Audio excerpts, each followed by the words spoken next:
Morning, guys. I hope you guys are having a good day. I'm Dr. Boyce Watkins, and welcome to the Black Financial Channel. If you're not subscribed to the Black Financial Channel yet, you should definitely do that.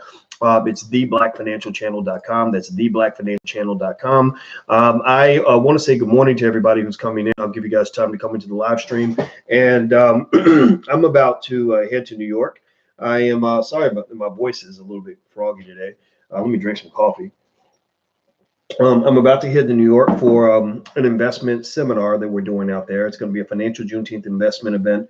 It's going to be very, very good. We're going to spend 8 hours talking about how to build family wealth secrets that I learned as a PhD, everything that I've taught my college students for the last 25 years, and then some things on top of that. Mary Dean, aka aka the Wall Street lawyer, that's the name she goes by. She's going to join me in New York. And we're going to teach you how to build a family bank, how to plan wealth for your family for the next 100 years, how to turn your kids into millionaires, surefire methods for doing that. And you're going to get to network with other wealth-minded individuals. We're going to do a pitch competition. We're going to allow you to do all different kinds of things that'll help you build wealth. And we're even going to allow you to join our investment club once you're done. So if you live in the New York area or want to fly in, you want to take a little trip to New York, come on out to New York. You can go to drboycenewyork.com to buy discounted tickets online. That's drboycenewyork.com. Or you can also get the digital version of these lectures by going to drboycemasterclass.com. That's drboycemasterclass.com. So Teddy says, Dr. B, is your Breakfast Club visit canceled? The Breakfast Club never got back to me. Charlemagne hit me and said, we'd like to have you on. I said, okay, great. And so he said, email Eddie. I emailed Eddie. Eddie didn't email back. I said, hey, Charlemagne, I emailed Eddie. He didn't email me back. He said, email him again. I emailed him again. He emailed me back. Then I emailed him again. I said, okay, what time? And he said, Eddie didn't email me back. Then I said, Charlemagne, Eddie didn't email me back. And then he said, email him again. I emailed him again. Eddie didn't email me back. After that, I'm kind of done. After that, I'm like, you know what? They probably got more important people on there. Maybe Beyonce's free that day, or maybe some ignorant rapper wants to come in and talk about how many women he's got and how many guns he keeps in his closet and how many drugs he used yesterday. So it's all good. It's all good. I've been on the Breakfast Club about 4 times. Each time was great. I love the people at the Breakfast Club. I have mad respect for them. And truth be told, I mean, that, shows like that, those are pop culture kinds of shows. Now, is Dr. Claude Anderson too black for them? He's too black for TV. But Charlemagne, to his credit, did ask me about getting Dr. Claude Anderson on, and I believe that that's being set up.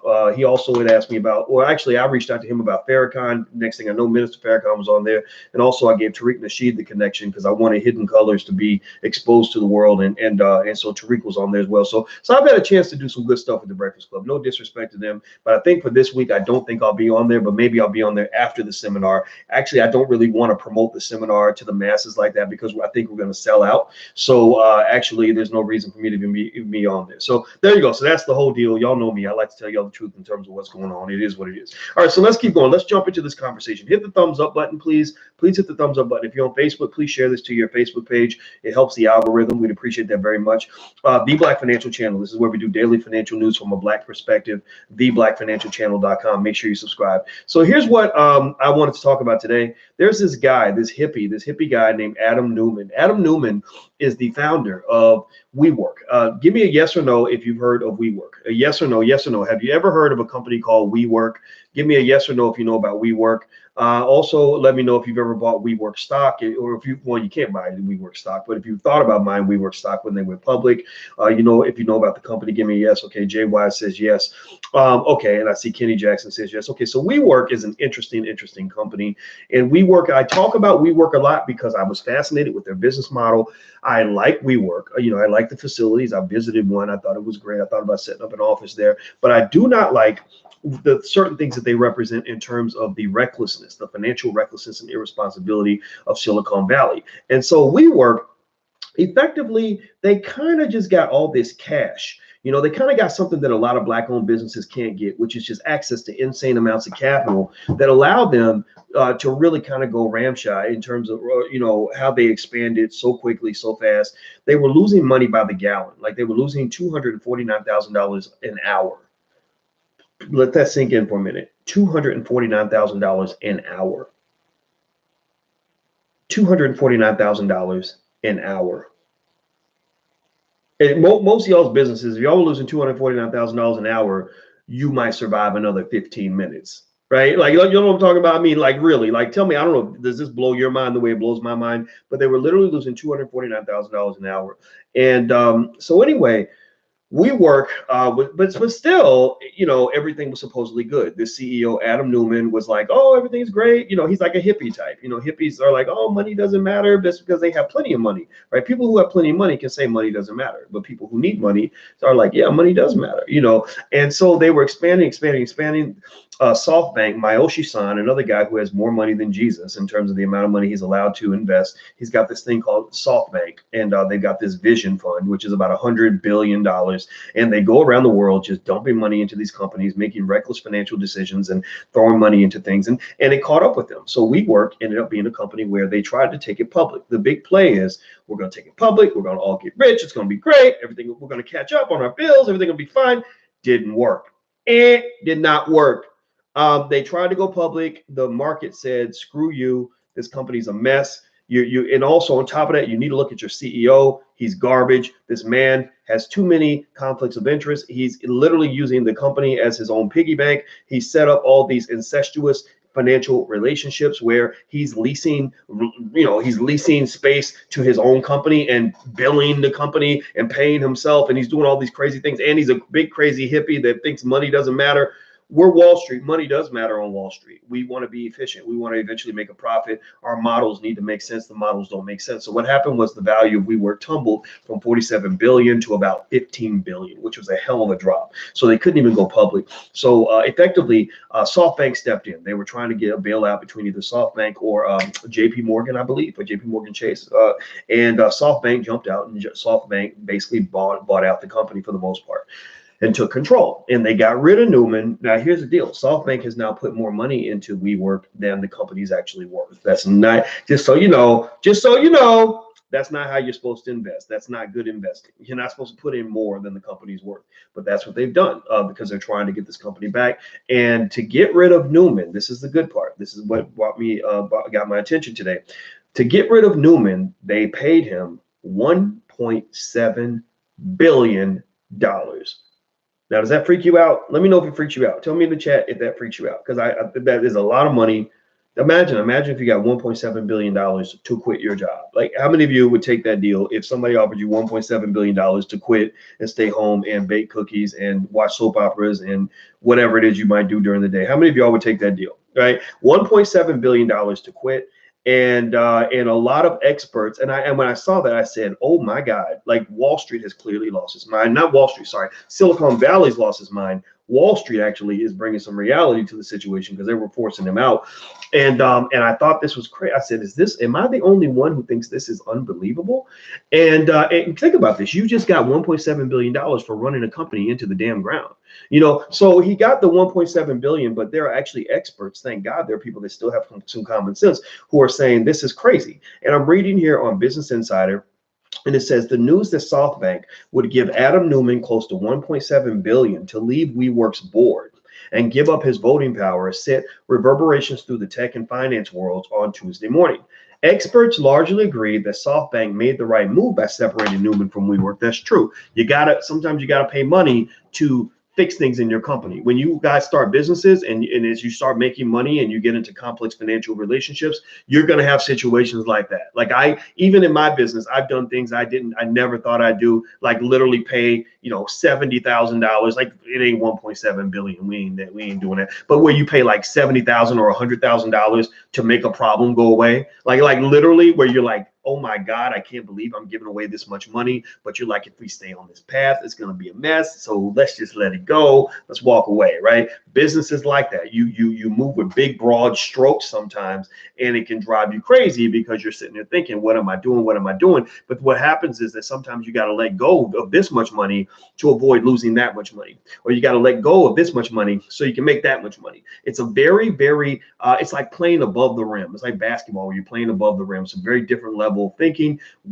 People that just work jobs can't understand that all the time. But those who are going to run businesses, who are running businesses, just be ready for that. Be ready for kind of being in a space that you're not comfortable with initially, because you're going to have to make these decisions. This was a rational choice, but it's kind of a concern. The other thought that came to mind, I'm glad they mentioned this, is they said legal experts said that while a shareholder lawsuit was unlikely, shareholders had good reason to be upset by the deal. When I heard about that payoff, it made me think, is somebody going to sue? Because remember, a company is not owned by the managers. The company is owned by the shareholders, the people that put the money into the business. So SoftBank isn't the only company that's invested in WeWork. Other people have invested. So if I'm an investor in this company and I see the controlling members doing crazy stuff like paying each other big chunks of money to go away, I'd be like, hold on, wait. This money is my money too, and you're giving my money to this dude for doing what? For ruining the company to go away. That's crazy to me. So I thought a shareholder lawsuit would actually happen, but apparently they're saying that a shareholder lawsuit's unlikely, which I still don't understand that, but I'm not a lawyer, so hey. Meanwhile, outside experts said the episode could tarnish SoftBank's reputation. That's true. Mayoshi Son, who runs SoftBank, who raised this $100 billion vision fund, now looks kind of stupid. He's looking kind of stupid right now because he was running around saying, "Oh, let's go make it rain. Let's go put all this money into SoftBank. Into WeWork. It's gonna be great. Yeah, it's gonna be good. Yeah." And now his investors are starting to say, "Wait a minute, man. Like, you're actually engaging in what we talk about in finance as the free cash flow problem. The free cash flow problem is where you got so much money around that you just think that you can just sort of make these haphazard, sloppy decisions, and now you're kind of upsetting us right now, and we're not interested in investing with you because the goal of capital is to, number one, preserve the capital. It's like football, right? The number one goal, I don't know if anybody knows the number one. Tell me what is the number one job? Any football fans in here, ladies, men, anybody who loves football, what is the number one job of the quarterback on the football team? Write it in the chat. What is the number one job of the quarterback? The quarterback is supposed to be the brains of the team. They're supposed to get the offense down the field. What is the number one job, though, of the quarterback? Anybody know? Anybody guess? Giants, 864, that's pretty close. Not to turn the ball over. Yeah, to protect the football. To protect the football. So the job of the fund manager, the number one job is to protect the ball. The ball is the money. It's to preserve the capital. To preserve the capital, protect the football first. And then your second goal is to do what? To get the football down the field, right? So, but before you go get the football down the field, make sure you at least protect it so that even if you take a sack, you cover up the ball. When the quarterback's about to get sacked, you'll see when Tom Brady or one of the great black quarterbacks, we got about 30 of them now, like a million, Lamar Jackson or someone, or Patrick Mahomes or whatever they're about to get sacked. The smart ones, when they see they're about to get sacked, what do? They do this, right? They protect the ball because they don't want to get hit and fumble, right? The worst thing in the world is when you're trying to throw and then you get hit and then the ball flops out. And next thing you know, they're running back for a touchdown. You got a pick six type thing. Like that's what quarterbacks want to avoid. So the same thing is true when it comes to capital preservation, when it comes to actually trying to build wealth. The number one job of the manager of the money is the quarterback of your financial football team is to protect the ball, protect the money, preserve the capital. Then after you protect the ball, you try to get the ball down the field. You're supposed to grow the capital. So Mayoshi Son's job as the $100 billion quarterback is to protect the capital and then grow the capital. Well, now he's not number one, he's not growing the capital. He's not moving the ball down the field. He's fumbling the ball and they're running back for interceptions, but he's not even protecting the damn ball. So you're not moving the ball down the field. You're not protecting the ball. You're fumbling every time you get sacked because you're doing stupid stuff. You ever see a quarterback that gets back and he gets in trouble, so he starts running. He runs back 15 yards because he's trying to avoid the defense, and then he gets sacked 15, 20 yards behind the line of scrimmage, and then he fumbles the ball and they run it back for a touchdown. Like, that's the dumbest quarterback ever. And right now, Mayoshi Son, the vision fund creator, is not looking like a visionary. He's looking like an idiot. Right? He's looking kind of stupid right now. So a lot of people are not interested in putting money in their fund because they're like, what the hell are you doing? So basically, I would say that that all this criticism is warranted. I think WeWork has turned out to be a terrible investment. It'll be very interesting to see what they do with this company in the near future. I would suspect that perhaps when they finally do go public, because they are going to still try to get the ball down the field and get into the end zone, which is when they're going to go public. I believe that they're still going to do this. And when they do this, I believe that this tarnished reputation could make WeWork into an excellent investment opportunity. So actually, I'm going to pay close attention to how they adjust, who they put in place. Maybe they'll put some grown-ups on the team instead of these crazy hippie CEOs that they have, and actually run a strong, solid company that actually is capable of long-term growth. But then maybe this tarnished reputation will cause them to come in at a lower valuation than they would have otherwise, which could be a great buying opportunity for people that want to invest. Remember, good companies are not always the best investments. Bad companies are not always the worst. worst investments. Sometimes a bad company can be your best investment and a good company can be your worst. It's all about where you pay relative to what it's worth. So I think WeWork could still have some redemption value, but right now WeWork is looking like a hot mess. It's looking real ghetto right now from Silicon Valley standards. And I think that the most interesting thing is that because they have so much money to burn, they make a lot of really dumb decisions. So some of you out here, anybody got a business out here, any business owners out here, if you're a business owner, shout it out, say something in the chat, let me know, say a business owner, shout out the name of your business, put the URL, something like that in there. Somebody asked me, when am I coming to Vegas? By the way, I'm not coming to Vegas anytime soon. I was in Vegas about a year and a half, 2 years ago. I don't plan on coming back unless I'm gonna go there and take my girl to a show or something like that. So if you want to come to my events, we do stuff in LA though. You can probably fly to LA. It ain't that far. It's a short little drive. Let's see. And I'm gonna do something in Phoenix. So Phoenix isn't far. Maybe it is. I don't know. But it's a short flight. So just fly down to Phoenix, fly to LA, you'll like it. It'll be fun. Okay, TBG Consulting. Okay, so business owners who are in here, I just want to tell you, this is the moral of this story.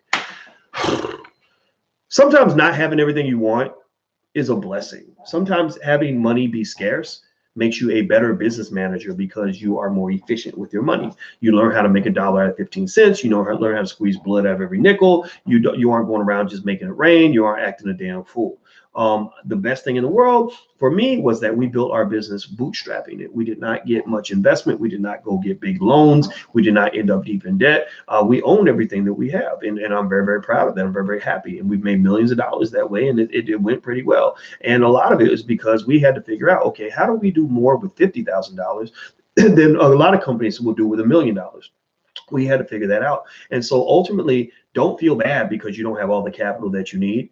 Just be okay with bootstrapping. Don't go chasing waterfalls. Stick to the rivers and the lakes that you used to. Remember that TLC used to say that? And my cousin's actually in TLC, by the way. T-Boz, Tiana Watkins. That's my cousin. Our grandfathers are brothers. So if you ever meet T-Boz and she says, oh, I'm not related to Dr. Boyce Watkins, tell her that's bullshit because he told me that your grandfathers were brothers. Her grandfather's name is Sam. My grandfather's name is Matt. Matt and Sam are brothers. I don't know if they like each other though, but we are related. So anyway, with that being said, don't go chasing waterfalls. Stick to the rivers and lakes that you used to. Bootstrapping your growth is actually a good conservative value that actually works out well in business.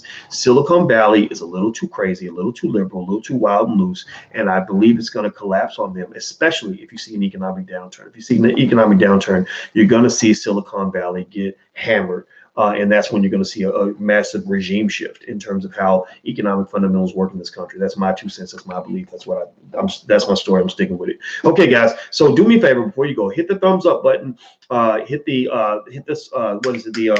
notification bell so you'll be notified when we go live. If you're on Facebook, please share this to your page. Also, I'll be in New York this weekend doing an 8-hour family wealth investing seminar, financial Juneteenth investment seminar sponsored by the Black Business School. If you'd like to come out, go to drboycenewyork.com. That's drboycenewyork.com. If you'd like to see the digital version of all that and watch all the lectures digitally because you can't make it, you can go to drboycemasterclass.com. That's drboycemasterclass.com. This is a great learning tool for those of you that really want to learn investing, that want to embrace this for your family. I know what I'm talking about. We're really good at this stuff, so we'd love to help you and your family. So feel free to check out drboycenewyork.com or drboycemasterclass.com. So I'm out of here, guys. Take care. Have a good day. I'll see you in New York or I'll see you when I see you. So have a great day. Talk to you soon. Peace.